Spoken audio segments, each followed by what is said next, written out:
Bwana, bodi ya ligi kuu Tanzania bara imeweza kutoa taarifa kwa umma inayohusu matukio mbalimbali yaliyoweza kujitokeza katika ligi hii pendwa hapa nchini Tanzania. Sasa ngoja nikusomee kile ambacho kimeweza kuchapishwa kupitia ukurasa wao wa Instagram.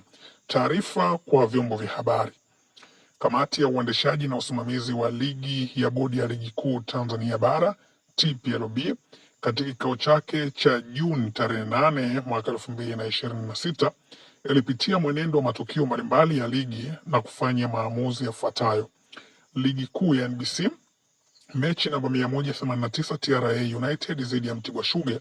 Mchezaji wa Mtibwa Sugar Magata Fredrick amefungiwa michezo mitano na kutozwa faini ya shilingi 500,000 kwa kosa la kurudi uwanjani na kuwa sehemu ya mchezo licha ya kufanyiwa mabadiliko na timu yake.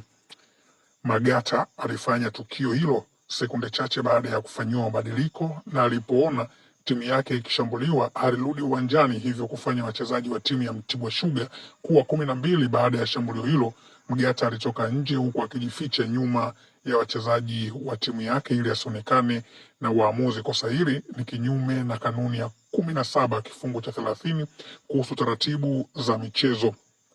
Mechi namba 197 Simba Sports Club dhidi ya Dodoma Jiji. Klabu ya Simba imetozwa faini ya shilingi milioni 5 kwa kosa la mtoto mwokota mpira kuchukua chupa za maji zilizokuwa pembeni ya goli ya Dodoma Jiji na kumwaga maji yaliyokuwa ndani ya chupa hiyo na baadaye kuondoka na taulo la mlinda mlango wa Dodoma Jiji. Baada ya mtoto mwokota mipira kuondoka na taulo hilo, mlinda mlango huyo na mchezaji Andre Bikoko walimfuata wakimtaka kurejesha taulo hilo, lakini baadhi ya mashabiki wa klabu ya Simba waliokuwa karibu na eneo hilo walianza kurusha chupa zenye vimiminika kwa mchezaji hao wa Dodoma Jiji. Kitendo hicho cha mtoto mwokota mipira kumwaga maji na kuondoka na taulo na mashabiki wa Simba kurusha chupa vinatafsiriwa kutokuwa vitendo vya kiungwana. Adhabu hii ni kwa mujibu wa kanuni ya 47 kifungu cha 2 kuhusu udhibiti wa klabu masha.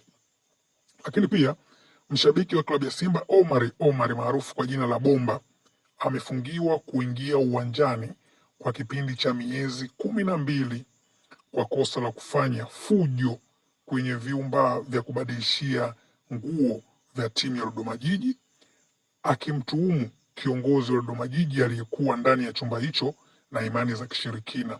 Adhabu hii ni kwa mujibu wa kanuni ya 47 kifungu cha 2 kuhusu udhibiti wa klabu. Unaweza kuona kwamba hapa shabiki ameweza kufungiwa kabisa kwa muda wa mwaka mmoja, lakini pia klabu ya Simba imeweza kutozwa faini ya shilingi milioni 5.